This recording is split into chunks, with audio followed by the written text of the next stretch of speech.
Hey everyone, I'm so glad you decided to come to church today, whether it's Sunday or Thursday, whenever it is that you find this worship celebration that we've put together for you for July 21st, 2024, in the 11:45 hour, whenever it is that you find this. I hope that this will be a blessing to you, like it is a blessing to us that you're a part of our community, no matter where you are. So, in the United States of America, it's just been a wild ride. So much swirling right before the Republican convention. Former president and current candidate Trump is shot in the ear by an assailant, a would-be assailant, who was too young to drink, but could have a rifle and used it. I'm thanking God that he's alive. And those of you who know that I am not a fan of Donald J. Trump, how can you pray for him? Because that's what you do. I'm a professional prayer, baby.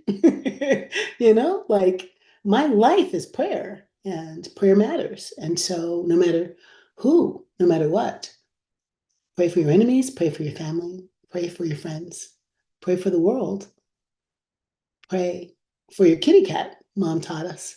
But prayer is a way to be. So I'm praying for Trump and the Republicans, and I'm praying for the people at the convention, and I'm praying for the people who were injured and the man who died. And I'm praying for President Biden, and I'm praying for the Democratic Party. I'm praying for us, y'all, because this election, oh my goodness, matters so much.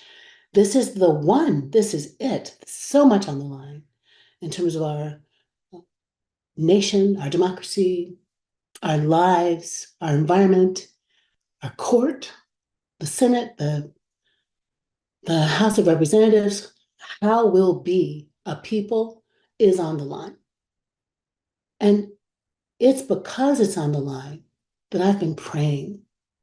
And when I was a little girl, one of the prayers we learned was the Lord's Prayer, the prayer Jesus taught his disciples. And you're hearing that. You heard that already in today's worship, our inclusive version of it. But the other prayer that my parents really just had us memorize was the 23rd Psalm. And maybe you didn't think that was a prayer, but we were taught that it was. And we were taught it in the King James Version. He maketh me to lie down in green pastures and leadeth me beside the still waters. He restoreth my soul. Poetry written in a long time ago English.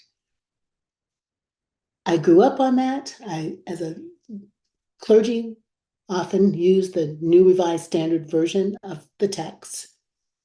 But this text in the Message version, which was written by Eugene Peterson, is gorgeous. Listen to this. Listen to this prayer. God, my shepherd, I don't need a thing. You have bedded me down in lush meadows. You find me quiet pools to drink from. True to your word, you let me catch my breath and send me in the right direction.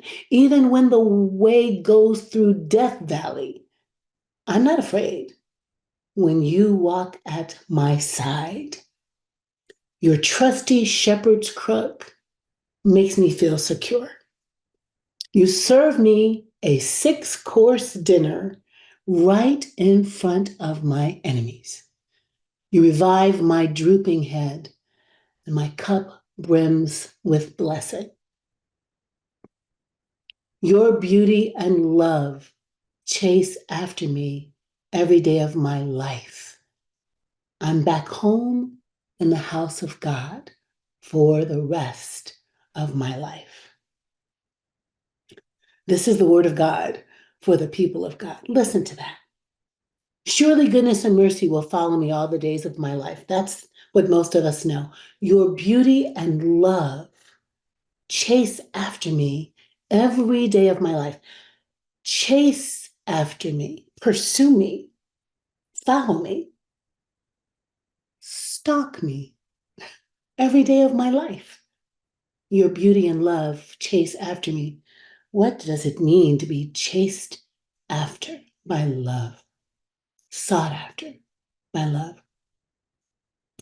David was a shepherd before he was a king. And I read a book a long time ago called The Shepherd's um, Treatment of the 23rd Psalm. And I know I don't have it exactly right, but a shepherd's take on the 23rd Psalm, written by a shepherd with this incredible exegesis where you're like, yeah, that's right, that's right. A sheep needs a shepherd to lay them down in lush meadows so they can go to sleep. A sheep needs a shepherd to help them catch their breath, let them take a break. Or, more importantly, sheep can overeat to the point where their stomachs are full and they literally fall down. Like they literally fall down and can suffocate. But a shepherd helps them catch their breath. Can you hear that? By standing them back up on their feet and sending them in the right direction.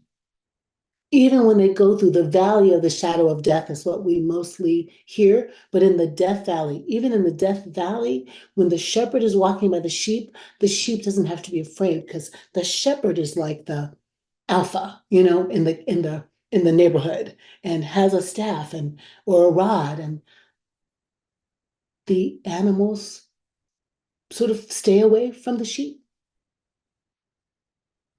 The hook that leads the sheep makes the sheep feel not bullied or beaten, but secure, like there's some kind of container for their journey. You serve me a 6-course meal. Well, the sheep only eat because the shepherd takes them to some good grass in the presence of their enemy, right? In the presence of the whatever the wild thing is, a wolf, a coyote, in the presence of that, the sheep are eating this incredible banquet, right? And you revive my drooping head. Thou anointest my head with oil, the 23rd Psalm says in the King James Version. You revive my drooping head. Well, sometimes the sheep are having a bug or a fly or something and they're itchy and they will take themselves to a post, a fence post or a tree and rub and rub and rub and rub till they rub the skin off and causes their pain, their drooping head. You revive my drooping head with oil. You tend to my wounds with oil. Can you hear this incredible, evocative, tender, loving care from the shepherd to the sheep? And David is saying, surely goodness and mercy, surely love and beauty will follow me. Surely love and beauty will be behind me all the way, will chase me if I'm getting off the path, will pursue me, stalk me, come and find me. Come and find me. One text says, leave the other 99 and come get me because I'm so beloved.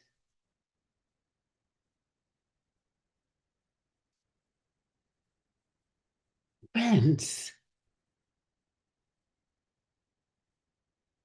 even in this difficult time, we are pursued by love, by God's love. God who sees us in a corner crying. Come on, baby. Let me take care of you. God who knows our hearts are broken. We can't believe the vitriol, the venom, the anger, the violence. I see you, my people. Crestfallen, I'm here. When we think to ourselves, some of us, maybe even many of us, what do you choose in a time like this? God's pursuing love says, I know you're going to vote your conscience, but no matter what, You're mine, and I will not forsake you. This makes my eyes water.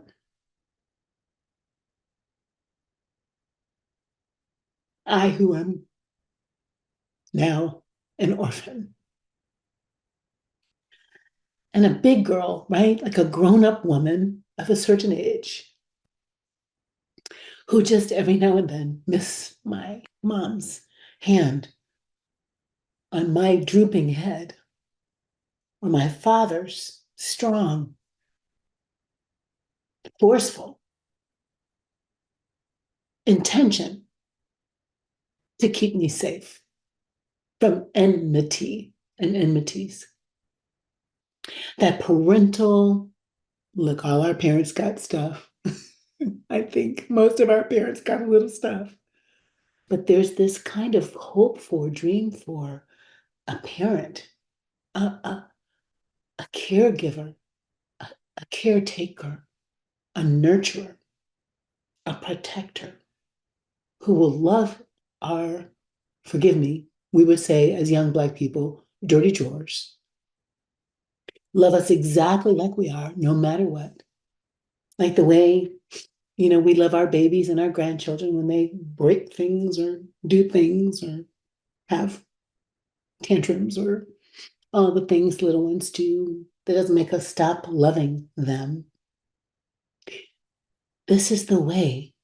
This is the way we are loved. This is the way we are loved by God. It makes me feel smoochy, which is a word I make up, damp around the edges, uh, tears in my throat.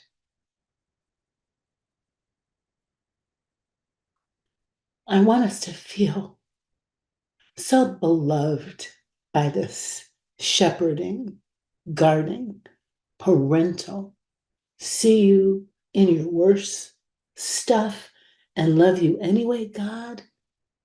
That is the NRSV version of this text says that our cup runs over, that the love that flows from this God is so abundant that we can't contain it all by ourselves. And that it could be that even in the presence of enmity, in the presence of our enemies, this overflowing cup of love just causes us, hear me, causes us to just breathe a little bit more, to just listen a little more carefully, to just not get so angry that actually we're hurting ourselves with the stuff that's coursing through our blood and coming out of our mouth. I'm not at all saying that this means we are going to all just skip to Malou and get along, or that our disagreements disappear, or that the very real things at stake in our nation are not absolutely life and death stuff, because what's at stake in our nation is life and death stuff, the stuff of life and death, for sure. No nammy-pammy mincing words about that. But even my enemy is a human being. And I am a human being with flaws and prickly bits and superpowers and grace. I just want us to calm down a little bit so we don't shoot people because we disagree with them. And we don't fight, but rather we wrestle with the facts and the stories. And we don't pretend that the violence and the anger and the threat and the stabbings with the flagpoles and the tearing of faces and ripping of sinew and the beating of bodies, that's not love. And it's not good. And it's not Christian. If we take a breath and bask, right? Bask in this love that is chasing us. Maybe we just won't be so violent toward each other.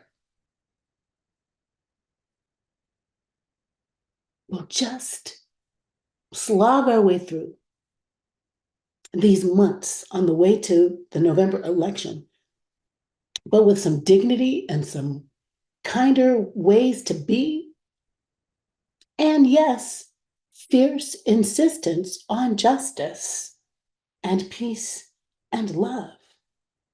But that does not mean we have to hate each other.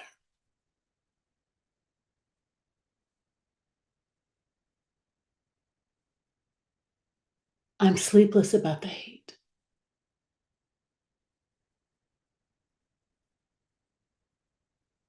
I'm sleepless about the violence. And I'm worried about where we're headed. But I know there is a God. No question in my mind. Who's not a puppeteer, not, dangling us around and telling us what to do, but is pursuing us with the kind of love that we could catch, that could be contagious, that could be an overflowing outcome, especially if we let ourselves be caught by the one that's pursuing us. Hear me. I'm not for the fascist uprising of white Christian nationalism. I'm not for a country run by a violent insurrectionist. I'm not for a violent insurrection or an insurrectionist at the helm of this nation or my life. But I am for more love. More love, period. I'm just going to stand still on the bad days, on the tough days, on the sleepless days, and let love catch me and hold me. And maybe you'll do the same, my friend. Maybe you'll do the same.